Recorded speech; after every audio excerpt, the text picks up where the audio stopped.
The big idea is your portal to the American dream. My job is to give you the playbook to turn your passion into profits. And tonight, it all starts with the courage to change.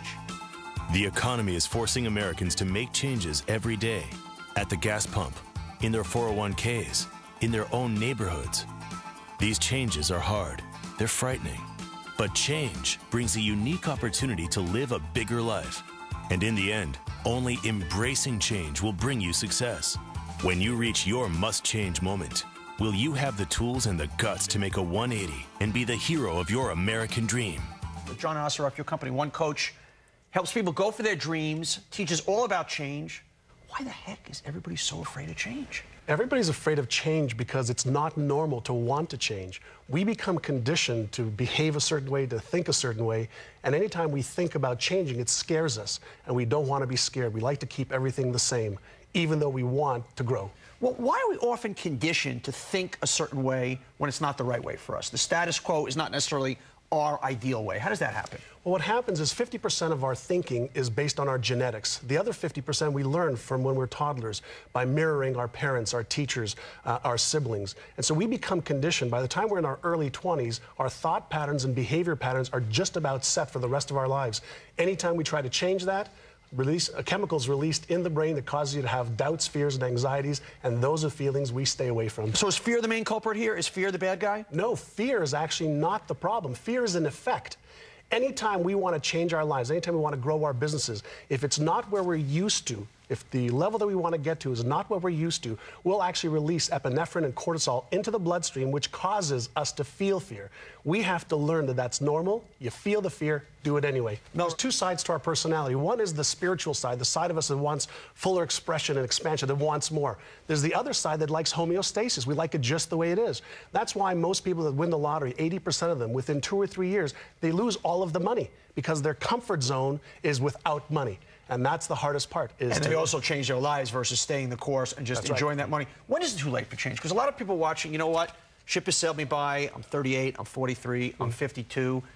When's the late show for change? I've done a tremendous amount of research on the brain and what really happens in the brain for change.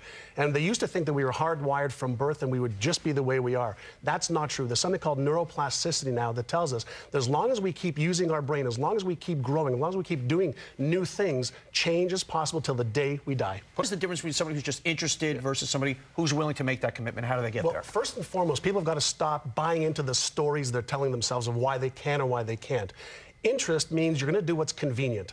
Commitment means you're going to do whatever it takes. And the highly successful people that we work with all over the world, they do whatever it takes.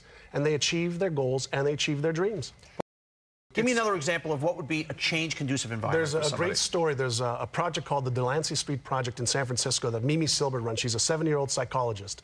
And she takes the most hardened criminals in the world, rapists, drug users, and she brings them into her program. 70% of the people that go into her program actually stay out of prison, whereas people who are left to their own devices go back into prison about 70% of the time. And what she does is she works on their self-esteem, she works on their environment, she works on them getting their lives back and feeling great about themselves and contributing to society. So the environment is critical for change, and you're absolutely right. When we put ourselves in the environment for change with the support mechanism in place, that actually works 100% better than just trying to do it on your own. How do you recognize when you have a must-change moment?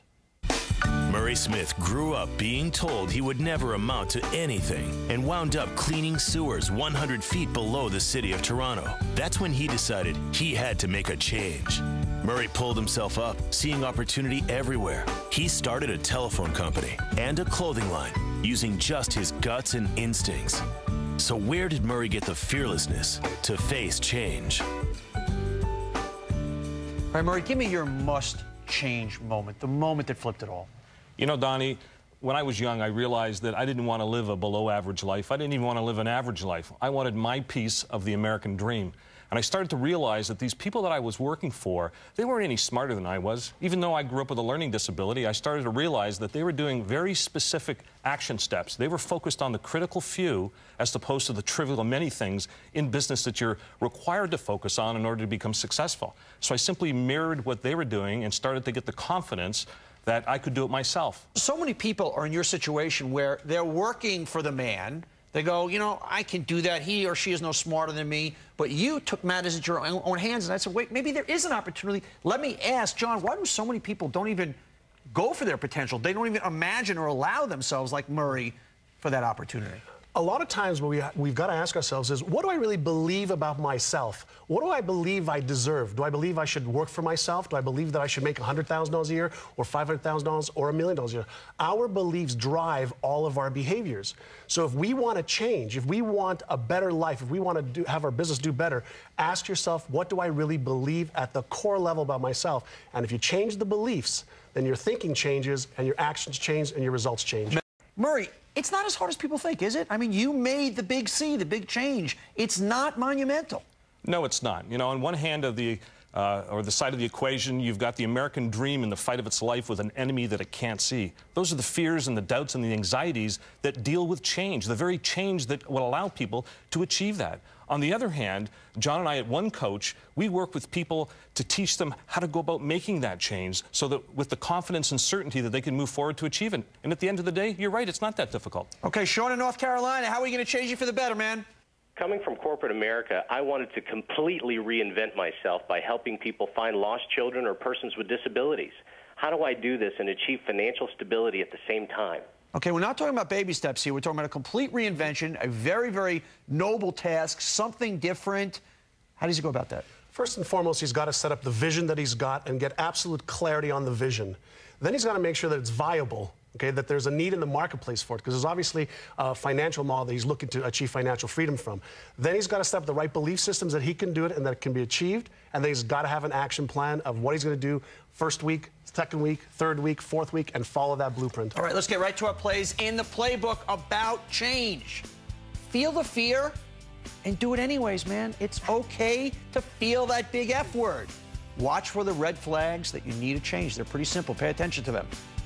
Notice the difference between interest and commitment and learn how to turn that interest into commitment and create a change-conducive environment. I want to thank our experts tonight. You can read an excerpt of John and Murray's book, The Answer, on our website. Stick around. Mad Money is next with my good buddy Jim Cramer.